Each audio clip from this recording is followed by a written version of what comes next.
Welcome back to Questing Beast. I'm Ben. Today we're taking a look at how I design city adventures. In particular, a very action-packed city adventure that I'm writing for Deathbringer, the new role-playing game by Professor Dungeon Master over at Dungeon Craft. We're going to be looking at all of the processes that I use, the resources that I use, and in general, just how I think about designing adventures, how I put together all of the components into a configuration that I think is going to be really fun to play out. Now, any good adventure design process starts with an overall concept. I had a lot of different ideas that I wanted to try out, but eventually I settled on this city concept because I think there aren't a lot of those in role-playing games. City adventures tend to be a little bit tricky because cities are fairly safe. That's why they're a city. That's why there's people living in them, right? The city adventures that you tend to see maybe are heist adventures where you create a small, dangerous area within the city and have the players break in or break out of it. Or maybe you do a more social or political kind of situation. But I'm writing this for Deathbringer, which has to be extremely fast, very dangerous, very chaotic. And that's not really going to work in a more social or political situation. I need to create something that's more like an action-packed dungeon crawl. So what's the best way to do that?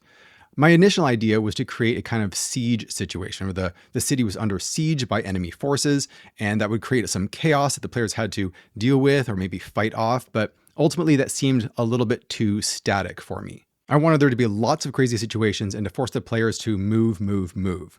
And so what I ended up doing is deciding to have a situation where the adventure is more like a chase scene, a long chase scene over the course of a whole session. But what could there be that would actually chase the players all the way through this city? It would have to be something extremely large and extremely dangerous. What I ended up settling on is that a summoning spell goes awry and an enormous beast from another dimension breaks into this world in the city and starts running rampant, destroying everything. The players cannot fight it. They cannot appease it. All they can do is run for their lives. So by structuring it this way, I can just create a whole bunch of different possible scenes, place them in a little web where you have lots of different locations that are all linked together in a point crawl, as it's often called. And players would have to explore and move through these as quickly as possible as this rolling chaos follows them. This is the configuration of locations for the point crawl that I created in Microsoft Paint, so ignore how ugly it looks. I tried a couple different ways of doing this, but I settled on this one because I thought 15 locations is about right for having a lot of different options for the players to move through. I considered having even more, but honestly, 15 is kind of pushing it, especially since this is going to be on a trifold pamphlet, so I can't fit all that much on there. The goal when I was creating this web is a little bit how I design dungeons. You need to have lots of different options for players to move through. You need to have choices whenever they move to a new place. You can see how near the bottom here, there's these thick lines. Those are some extra roads that I added later on because I noticed that location 8 and location 11 over here only had one way in and out. If you entered, from the mob down to slaughter, then you could only travel down there. And I wanted to at least give two options every time you decided to move. So then I need mechanics for how the monster works. How are they being chased? So he starts out at location number 1. His name is Ilmathrax, and he is a Titanic-sized centipede demon. This creature is going from location to location, and every time he goes somewhere, every 3 rounds, he destroys it. And he's not just in one location at a time. Because he's a centipede, his body extends from his initial location in number 1 and keeps extending around the map as he moves. So it's sort of like the old video game centipede. The longer that the players stay in the city, the more he's going to destroy, but also the more he fills up the city, slowly pinning the players into one location before he eats them. So the players have to stay aware of where he is and where he's going and stay one step ahead of him. I like this way of doing it because it creates a lot of variety. Every time you play this adventure, it should run very differently because different areas are going to be destroyed. The monster is going to take a different path, and so the players will be forced to go in a different direction and encounter different locations. So that's the overall structure that I was going for. I wanted something fairly board gamey, where it was very easy for the game master to control what was going on and see things from a high point of view, and create this very clear sense of pressure on the players, so they had to make these quick choices as to which direction they were going to go, and would force them to deal with the location and with the encounter in that location as quickly as they could. But now that I'd gotten this far, the next part was the harder part, which is actually creating the locations. And we'll look at that in just a second after this word from today's sponsor. This video is sponsored by Amsel Suite, which offers 2 powerful tools for campaign creation, Lore and Tome. Lore is a world-building system that lets you organize characters, places, factions, and items using your own templates. Its rune system creates reusable dynamic fields, while diagrams, maps, tags, and links help keep your world organized. Meanwhile, Tome is a dashboard built for actually running adventures. Organize scenes, track player choices, take notes, and navigate the story. More importantly, Tome and Lore connect, allowing you to bring elements from one into the other. Amsel Suite works on a lifetime license with no subscription required. Check them out at the link below and use code QUESTING10 for 10% off. Okay, so here's some of the Word document that I am writing, just sketching out what all of these locations are and how they function. One problem that I ran into is that because this is a very short, basically a one-page adventure, these descriptions have to be very constricted. If this was a full zine-sized adventures, each of these locations would be much more fleshed out, but I had to just try and nail the most important elements of each one. The goal was to create a unique, distinct situation in each of these locations that the players would have to deal with in some way. A big inspiration for doing this actually comes from a game that I worked on a little while ago called Labyrinth the Adventure Game, which has 100 of these little situations that the players have to go through. Now, unlike in Labyrinth, I wanted a lot more of these encounters to be combat related, at least have the threat of combat, but I also wanted there to be a ton of variety. I didn't want every location to just be a bunch more bad guys that you have to fight. There has to be a weird twist. There needs to be held kinetic energy. There needs to be a new kind of activity that the players can engage in.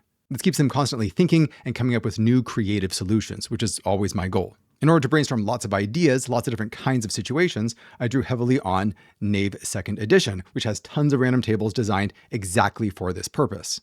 Now, there's random tables in here for things like different city buildings and different hazards and traps, but honestly, the table that I drew the most from was the activities table.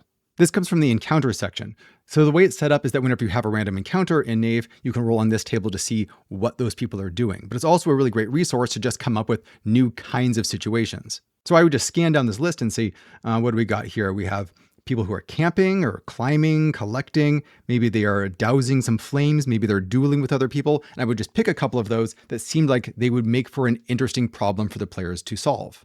So the second location is the pleasure barge, which is just people celebrating, I think is the activity that I was drawing from. But of course you have to add more complications on top of that to make it more of a challenge.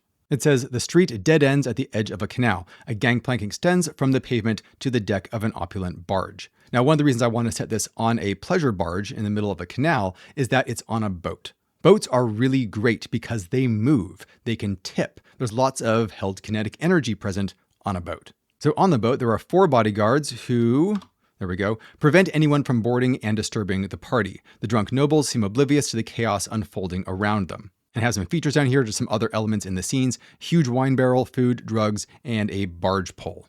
So like I said before, this is all very compressed, but there's a lot of elements in here that can create a nice chaotic scene. Do the players want to fight the guards and get through this barge and on to the next location? Well, they can certainly do that, but they will be doing it on a gangplank that's over water. What happens if they push past the guards, so now they're on the boat? They're fighting the guards and maybe fighting some of these drunk nobles in an area full of food and wine and drugs. What happens if you knock over this huge wine barrel and start rolling it around and into people? What if you just start dumping wine everywhere? The goal here is to give players tools to create more chaos. And very importantly, you need to remember to have the effects of a PC's actions at each location ripple outward as they escape. So fire, allies, enemies, and other chaos should follow them, complicating the next location.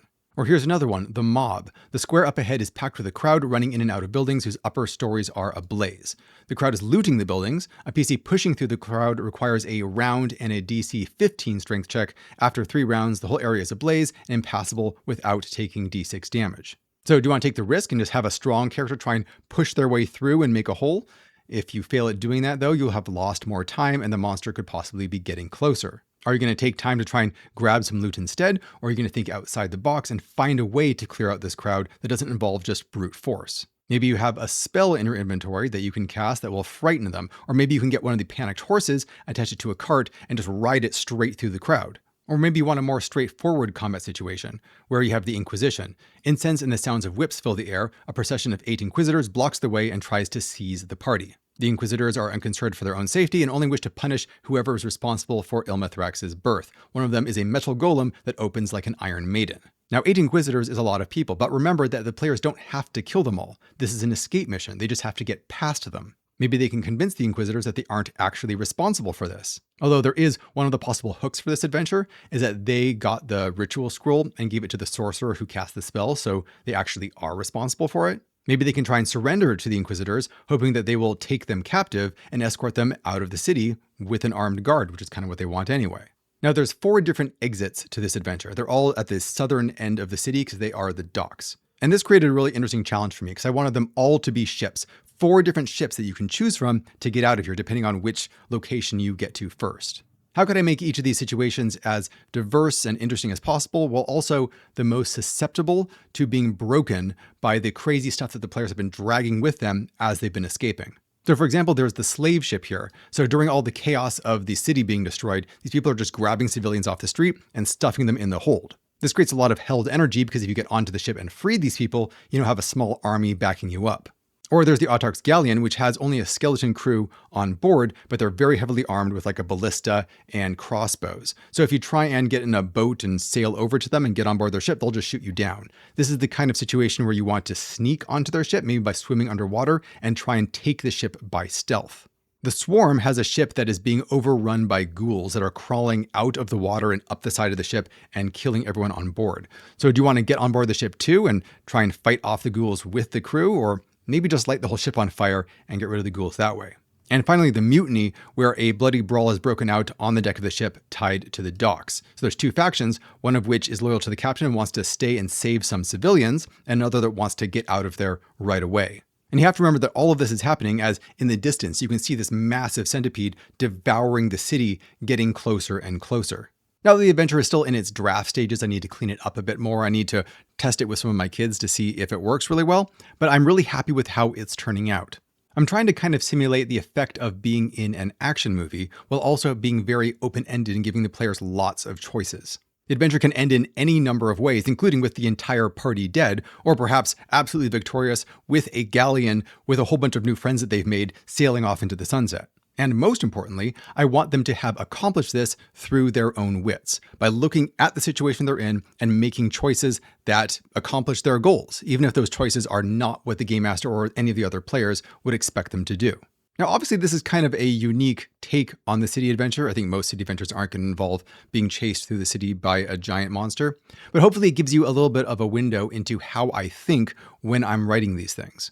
Hopefully you found this look through my process interesting and helpful. Let me know down in the comments if that's true, and if you have any particular ways that you design city adventures. Remember to subscribe to the channel and to subscribe to the Questing Beast newsletter if you want to be part of our monthly giveaways. This month is a deluxe edition of the Mothership book, Wages of Sin, which is super gorgeous, and I reviewed it recently if you want to check it out. Thanks for watching, everybody. I'll see you next time.